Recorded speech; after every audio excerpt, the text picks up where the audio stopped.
ખાતે રહેતા પઠાણ મોહસિન ખાન યાકૂબ ખાનના જુડવા સંતાન હસનૈન ખાન અને હુરનૈન ખાને 7 વર્ષની નાની ઉંમરે જીવનનો પ્રથમ રોજો રાખી ઇબાદત કરી વિશ્વમાં શાંતિ સલામતી ખાસ દુઆ કરી। પવિત્ર રમજાન માસની શરૂઆતથી જ ઉમ્મતના યુવાઓ, મહિલાઓ અને બાળ રોજેદાર વહેલી સવારે સહેરી કરી અને ગરમીમાં 13 કલાકથી વધુ સમય સુધી ભૂખ પ્યાસ સહન કરી ખુદાની રઝામંદી માટે બંદગી કરી રહ્યા છે।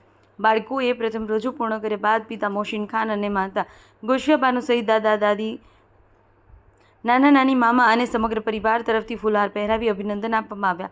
ઊંચા તાપમાન વચ્ચે નાના બાળકો દ્વારા રોજો રાખવો ખરેખર પ્રશંસનીય ગણાયો છે। નાના ઉંમરે દિનભર કંઈ ન ખાઈ પી ઇબાદત કરી અદ્ભુત વાત ગણાવી રહી છે।